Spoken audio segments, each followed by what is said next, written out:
Le cancer du poumon est en augmentation chez les non-fumeurs. Aussi, savez-vous comment repérer les symptômes? Lorsque le cancer du poumon touche généralement les fumeurs de longue date, le nombre de non-fumeurs chez qui on diagnostique le cancer du poumon est en hausse. En fait, 20% des personnes qui meurent d'un cancer du poumon n'ont jamais fumé. Qui plus est, le cancer du poumon chez les personnes n'ayant jamais fumé semble toucher une population plus jeune. Les experts essaient toujours de comprendre pourquoi exactement, mais il est possible que les causes potentielles soient des niveaux élevés de radon dans les maisons, qui peuvent facilement passer inaperçus. L'exposition au tabagisme passif et les antécédents familiaux. De plus, la forte population atmosphérique ainsi que les substances cancérigènes comme l'amiante peuvent également être en cause. Le dépistage. Le dépistage n'est pas une option pour les non-fumeurs, malheureusement. Il n'y a pas de moyen facile d'identifier la maladie chez les non-fumeurs.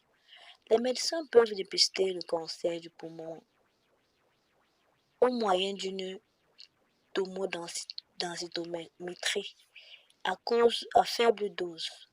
Mais le dépistage est réservé aux personnes dont on sait qu'elles présentent un risque élevé. Peu de personnes à haut risque semblent profiter du dépistage. Sans dépistage, il est difficile de détecter le cancer du poumon à un stade précoce. Lorsque la plupart des gens ressentent des symptômes suffisamment inquiétants pour justifier un appel à leur médecin, le cancer peut avoir atteint un stade avancé.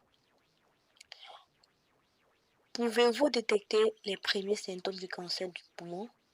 Étant donné l'augmentation du nombre de cancers du poumon chez les personnes qui ne semblent pas présenter de facteurs de risque pour la maladie, il est important de prêter attention aux symptômes troublants et de les porter à l'attention d'un médecin. Voici quelques signes avant-coureurs auxquels il faut être attentif.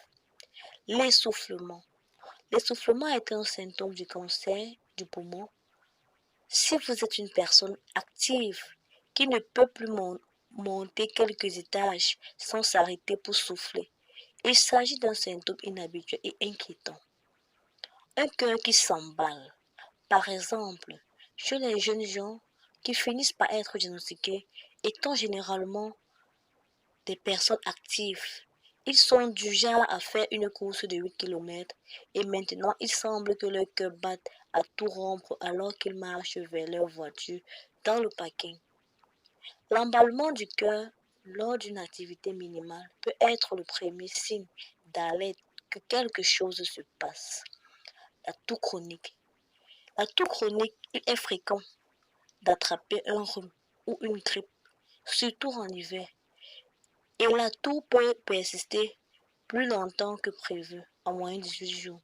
Cependant, une toux sèche, persistante et lancinante qui dure depuis 4 à 6 semaines ou plus peut indiquer que vous devez passer une radiographie pour vérifier vos poumons.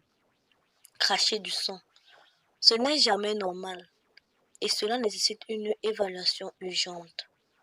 Les causes peuvent aller du cancer du poumon à la bronchite, en passant par une infection virale ou bactérienne. Perte de poids, fièvre, sueur nocturne. La perte de poids sans régime, les fièvres non liées à une maladie ou les sueurs nocturnes abondantes sont tous des symptômes qui inciteraient à vous évaluer pour détecter un cancer caché. Je vous remercie. Merci bien pour votre aimable attention. À nous revoir dans les prochaines éditions.